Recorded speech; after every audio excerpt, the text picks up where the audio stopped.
You got to celebrate the small wins. Just talked about that. Just, celebrate them. Be excited. You got to embrace vulnerability, right? So you're going to have times that you're vulnerable or your employees are vulnerable, and you want to embrace that. You want to talk about it. How do we get better? Where's our struggles? Where are we hurting? How can we get better? You want to put it all on the table and deal with anything. You don't want things to be shoved under the rug. You want to deal with all the problems and where you're vulnerable. And you want to seek feedback. You should do surveys all the time with your employees, with customers, see how you're doing. Like we used to have a NTS score, NPS score, one of the two, Net Promoter Score, NPS score. And, we would send that out, and we had like world class for multiple years. It was unheard of. Everybody in our industry was low. We were like in the 50s and 60s, which is world class. And then when we had that Generac product liability problem, the shit just fell off the cliff. But for several years, we stayed at world class, and we were proud of that. And we talked about that. And we wanted to get surveys from customers and know what we did great and know what we did wrong and how we can get better. You got to do that, okay? You got to stay confident through tough times. I ran a business through the first, recession in 2008, ran it through COVID in 2020.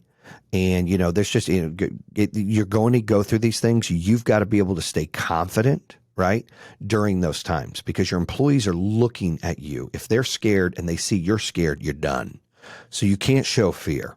Right. I always go back to the analogy if you're sitting on the plane with your kid and it's bumpy as fuck and you're scared, but your kid's freaking out. You act like I ain't scared. It's going to be fine, son or daughter. Things are going to be okay. You got to do the same thing in business. Okay. You've got to be the leader. You're in that seat for a reason. You've got to be able to have the confidence to execute, make those decisions and have those people believe in you. Okay. You want to visualize success. You want to see it. If you're a leader, or you're an entrepreneur, or you're, a high level manager, you want to have great vision. Now, I always say you don't want to look a year out. You don't want to look 5 years out. Everyone's like, hey, you'd be a billion-dollar business. No, but when we were doing 600 million, I was like, shit, we can get to $1 billion. But I didn't think about that when we were at 100 million. I didn't think about that when we were at 5 million, right? So you want to visualize success, but you want to stay in the moment. Okay.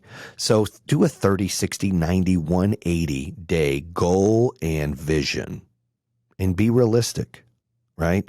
Don't be too conservative and don't be too flamboyant. Like just, hey, this is realistic and this is the goal. And therefore, when you're hitting those goals, you're moving the needle out further and your 6-month goal is going out further and it's just continuing to grow and it never ends, right? And so you're chasing yourself 6 months from now. And that's important, because you have to visualize. It's hard to visualize a year from now. Like every year was completely fucking different for us. 6 months was even different, but it was easier for us to grasp. Like, okay, 30 days. Like, okay, we did 30 million and then we're going to do 35 million and then we're going to do 40 million and then we're going to do 42 million and then we're going to do 45 million and then we're going to do 50 million. We weren't like, hey, we're going to do 100 million, 500 million. Like you can't do that, right? You have to set those goals up correctly. Okay. Surround yourself with positive people. We all suck at this sometimes. Like you get around those people that you love and you care about and they're good people, but all they do is bitch and complain and they're negative. You got to get away from them. I mean, I'm guilty of it too. Hold on. I'm going to take a sip of a drink here. I'm guilty of it as well, where even some of my family members are super negative and it's like, dude, like, be positive. So it's hard. And I have a problem where when things are so negative, I just kind of like shut down. I don't want to talk to those people. And then they get like, why are you mad? Like, well, you don't like me. It's like, not that. I just hate fucking hearing vomit at the mouth. I want to hear positive feedback. I want to hear positive energy. I want to hear glasses half full and I'm about to kick some ass and take it to the next level. Not, well, it's this. I mean, you have to live in the shit sometimes. You have to deal with adversity and problems and negativity in life sometimes. So let's not fucking talk about it, right? Let's manifest positive energy. Let's manifest positive results. Let's manifest winning. Let's manifest conquering our goals and winning the hour and conquering the day. You have to manifest that. And you got to surround yourself with people that are like that. When you do that, it's easier to guide through the day because they're positive and you're feeding off each other. And all that's doing is making you better. So you want to stay the hell away from the negative people and surround yourself with positive people. And you need to practice positive self-talk. Okay, I've got this. I'm going to do this. And look, I still hit bumps today, like building the coaching business and doing the podcast and, mentoring people. It's like, this isn't like, oh my goodness, it's $1 billion business. And, I took 8 years to build that. So in the coaching thing, I've got to understand, look, it takes time. And I love it. Like, oh my gosh, some of the guys I coach and the folks I coach, like, next level. It's like a kid hitting a home run. You get excited. You're jacked up that their business is flourishing. You're like, oh my gosh, like this is fantastic. You enjoy it. It's so rewarding.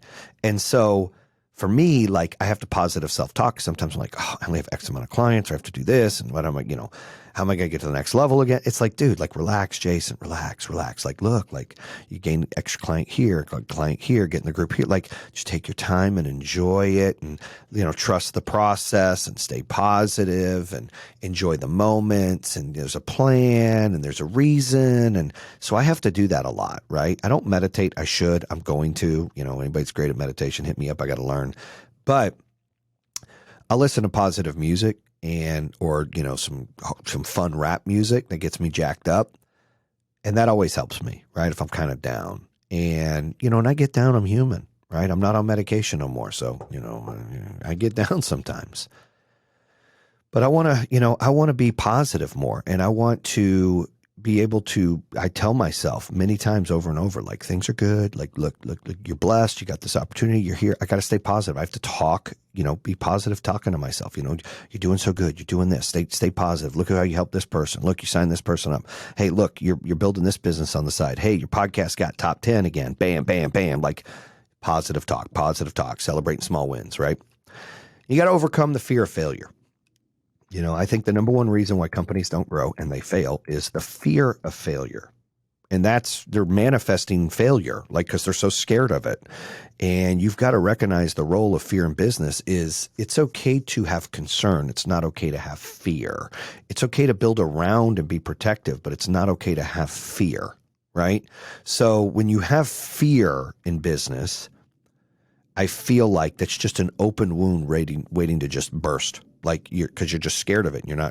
You're hiding from it. You're not dealing with it. You're not planning around it. You're not, building structure and a foundation around that issue or obstacle. You're literally letting that dictate what you can and can't do. And you can't have that happen. I'm scared to open a new market. What if I lose my ass? Okay, well, then back out before you lose too much. You got to try. Oh, I'm scared to hire a sales team. Like all I do is the install side. Well, you got to fucking try. Like you can't win the lottery if you don't play. You can't make the shot if you don't shoot. You can't hit the ball if you don't swing. You can't catch the touchdown if you don't fucking raise your hands up.